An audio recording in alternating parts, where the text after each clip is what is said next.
Assalamualaikum warahmatullahi wabarakatuh. Perkenalkan, nama saya Bagus Dwi Setiawan dari kelas 11 RPL 3. Hari ini saya akan menyampaikan ceramah singkat, yaitu yang isinya materinya tentang istighfar. Bismillahirrahmanirrahim. Nahmaduhu wa nastaghfiruh wa na'udzu billahi min syururi anfusina wa min syarriati a'malina. May yahdihillahu fala mudilla lahu wa may yudlil fala hadiya lahu. Asyhadu an la ilaha illallah wahdahu la syarika lahu wa asyhadu anna Muhammadan abduhu wa rasuluhu, amma ba'd.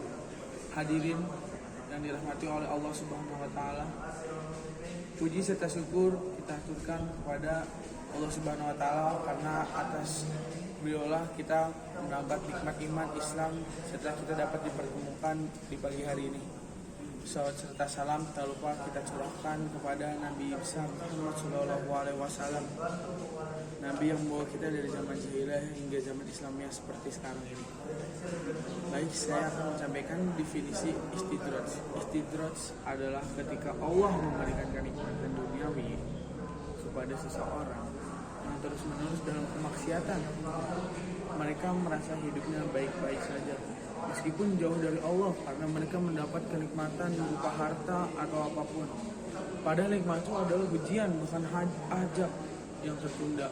Hal ini berbeda dengan rahmat atau karunia yang telah diberikan kepada hambanya yang bertakwa. Allah Subhanahu wa taala mengingatkan kita dalam surat Al-A'raf ayat 182 sampai 183 yang isinya adalah, dan orang-orang yang mendustakan ayat-ayat kami akan menarik mereka sedikit demi sedikit ke arah kebinasaan dengan cara yang tidak mereka ketahui. Dan aku memberi tenggang waktu kepada mereka, sesungguhnya rencanaku amat teguh. Ayat ini menjelaskan bahwa istidraj terjadi secara perlahan. Allah memberikan nikmat dunia kepada orang yang fasik, tetapi mereka tidak menyadari bahwa itu adalah jalan menuju kebinasaan yang Allah rencanakan. Baik, habis itu tanda-tanda istidraj, yaitu kesenangan yang menalaikan.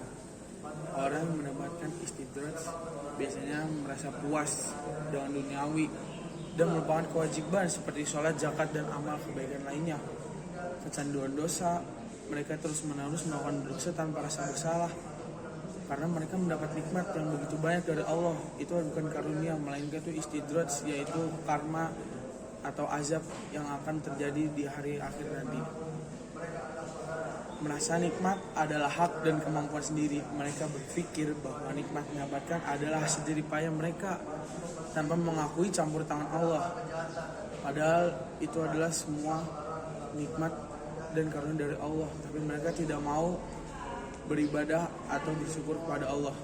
Contoh dalam kehidupan sehari-harinya yaitu seorang terus-menerus mendapatkan harta melimpah, tapi lupa berzakat, tidak pernah bersyukur, bahkan menggunakan hartanya untuk hal yang haram. Seseorang terkenal dan dihormati banyak orang, tapi menyalahgunakan kedudukannya untuk berbuat zalim atau korupsi. Orang-orang merasa sehat walafiat meskipun meninggalkan kewajiban agama seperti sholat dan puasa. Pelajaran dari kisah-kisah dalam Al-Quran, yaitu ada cerita dari Qarun.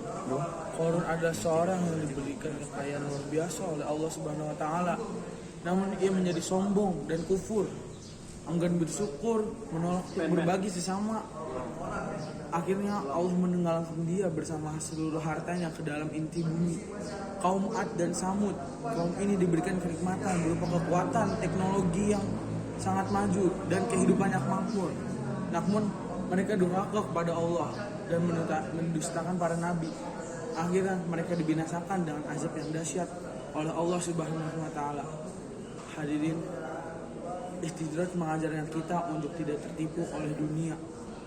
Kenikmatan dunia hanyalah sementara dan tidak selalu berarti Allah ridho kepada kita. Oleh karena itu, mari kita jadikan setiap nikmat sebagai sarana mendekatkan diri kepada Allah Subhanahu wa taala, bukan malah menjauh dari Allah Subhanahu wa taala. Cara menghindari istidraj yaitu kita selalu bersyukur atas nikmat yang diberikan oleh Allah. Sekecil apapun nikmat kita harus mensyukurinya. Karena Allah memberikan nikmat kepada kita itu untuk kita agar beribadah kepada Allah Subhanahu wa taala dan kita tidak boleh meninggalkan ajaran serta perintah-perintahnya. Nikmat yang tidak disyukuri akan menjadi bumerang bagi kita. Syukur bukan hanya dengan lisan, tetapi juga dengan perbuatan, seperti membantu sesama dan juga meningkatkan ibadah, mengutamakan akhirat di atas dunia. Hidup ini sementara, jadikan dunia sebagai ladang amal untuk bekal di akhirat. Meningkatkan ketakwaan kepada Allah Subhanahu wa taala. Gunakan waktu, harta dan kemampuan kita untuk mendekatkan diri kepada Allah Subhanahu wa taala, seperti dengan memperbaiki sholat, membaca Al-Quran, dan beramal soleh, serta mengaji. Selalu mengintrospeksi diri. Muhasabah adalah kunci agar kita menyadari kesalahan dan segera bertaubat. Jangan biarkan hati kita tertutup oleh kesenangan dunia. Hadirin yang dirahmati Allah, marilah kita ambil pelajaran dari apa yang telah disampaikan. Jangan sampai nikmat yang kita terima justru menjadi istidraj dan berbumerang balik kepada diri kita yang membawa kita kepada kebinasaan. Gunakan setiap nikmat sebagai sarana untuk mempertebal iman, ketakwaan kita kepada Allah Subhanahu wa taala. Semoga ceramah yang saya sampaikan dapat bermanfaat dan tidak akan terjadi kepada diri kita maupun diri kalian semua. Semoga Allah selalu melindungi kita dan selalu memberikan nikmat syukur kepada kita. Demikian ceramah ini. Kurang lebih mohon maaf. Billahi taufiq wal hidayah. Wassalamualaikum warahmatullahi wabarakatuh.